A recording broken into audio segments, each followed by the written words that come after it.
आजकल हमारे जो नए जोड़े हैं जो नई संतान से के समस्या से जूझ रहे हैं, हुँ, उन जब बात आईवीएफ की आती है सर, तो वो थोड़ा निसंकोच हो जाते हैं। मतलब उनको पता नहीं होता है कि वो आगे कैसे बढ़ें।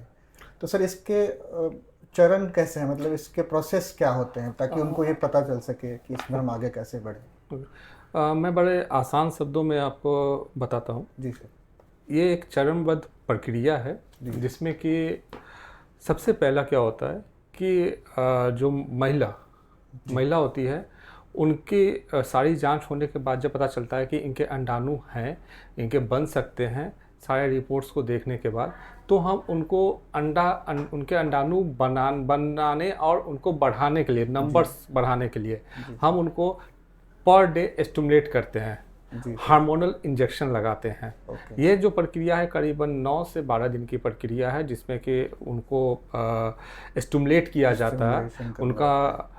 अब जब स्टिमुलेशन के जब 12 दिन 9 से 12 दिन के बाद फिर इनके अंडे निकाले जाते हैं। दूसरी प्रक्रिया क्या होती है? अंडे निकालना। जी जी। ठीक है। अब साथ में अब हमें पता है कि अंडे तो बन गए और अंडे निकल गए, लेकिन अब शुक्राणु की भी ज़रूरत है। तो जी उनके सर। जो मेल पार्टनर हैं उनको हमें बोल कर रखना है कि आप 3 से 5 दिन का गैप आप मेंटेन करेंगे, शुक्राणु को आप बाहर नहीं निकालेंगे।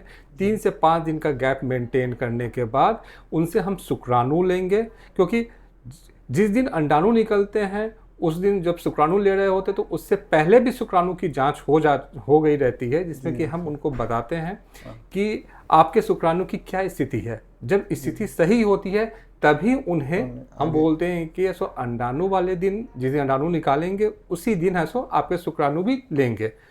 कभी कभी ऐसा होता है कि कुछ पुरुष वर्ग ऐसे भी हैं, जिनके कुछ लोग ऐसे भी जिनके कि शुक्राणु नहीं होते हैं, या जी हाँ, बहुत कम बिल्कुल संख्या हाँ। में होते हैं, या फिर नहीं होते जी हैं। जी बिल्कुल, ये प्रॉब्लम बहुत लोगों को है। तो तो हम ऐसे वहाँ पर डोनर शुक्राणु की ज़रूरत हमें महसूस होती जी है, जी तो सर। हम डोनर शुक्राणु लेते ये हैं एक बहुत रजिस्टर्ड संस्था से। जी जी सर।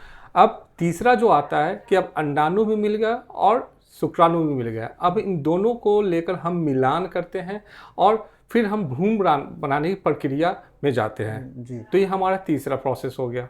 अब जब भ्रूण बन गया तो हम उसको, या तो उस भ्रूण को हम भ्रूण को संरक्षण कर ले, यानी हम उनको उसको फ्रीज कर दें, जी या सर। फिर उस भ्रूण को हम ट्रांसफ़र कर दें, भ्रूण प्रत्यारोपण कर दें उस महिला के बच्चेदानी में।